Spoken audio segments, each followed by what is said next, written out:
This afternoon, a little before 1:30, officers were called to the area of Genesee Street and Earl Street for the report of shots fired and then the report of a person shot.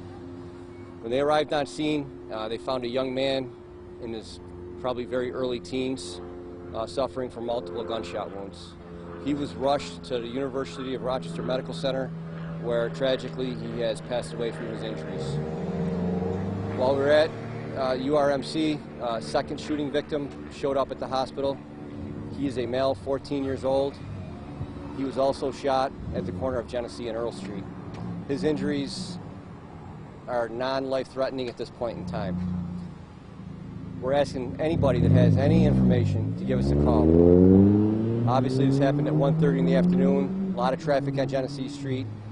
A lot of people around. All we know at this point is that the two victims were walking down Genesee Street when an unknown suspect or suspects opened fire on them. Probably at least a half a dozen gunshots were fired at the victims. Unfortunately, they were both shot, and tragically, one young man has lost his life. It's really all I have at this point in time. We do not have any suspects in custody, and it's still very early. We're talking to a lot of people. And again, we're just pleading anybody that was out here that has any information to call 911 so we can talk to you. Captain, I guess as we get into these summer months, I mean, in the past you've repeated enough is enough. And so at this point in June, what is your reaction?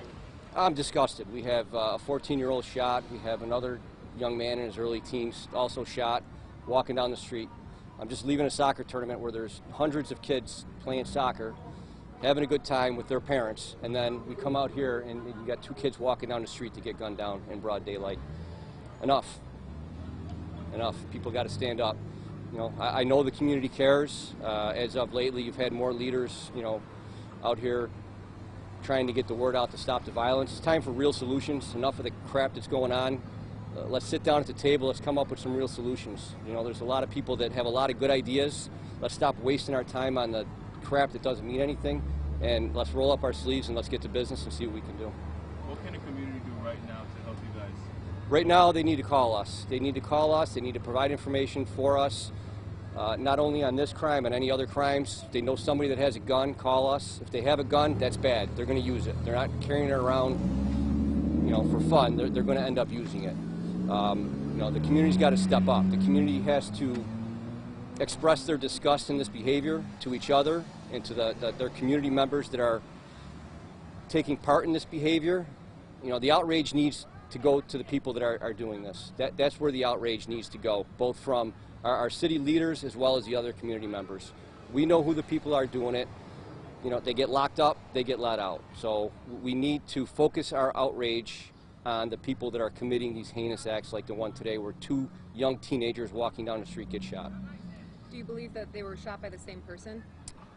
Too early to tell. I'm not going to comment on that yet. I don't know if there was one shooter or there was two shooters or there was three shooters. I have no idea. Can you talk to us about the resources here on the scene and what you guys are doing? Yep. Right now we have major crimes units on scene. They're the leads in the investigation. You know, patrol section investigations is also here. We have our evidence technicians out here that are processing the scene, collecting evidence. You know, and we'll be here for probably at least a couple hours. The street will be shut down. Any confirmed relationship just yet between the teenagers? The two victims, we know that they know each other. They were together, so they're at least acquaintances. As far as, you know, their exact relationship, you know, I don't know. They're at least acquaintances.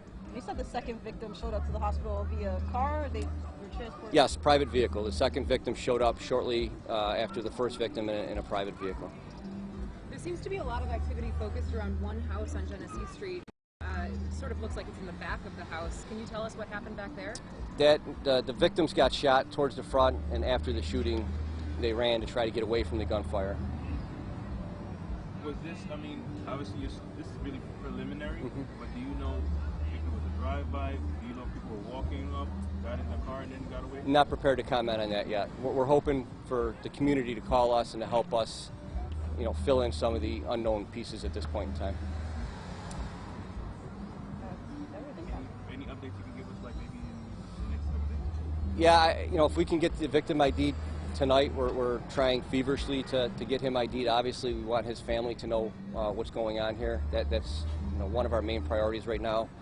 Depending on how that goes or how quickly we can do that, if I even can't release the name this evening, if I can at least give an age, I'll certainly send that out to you guys.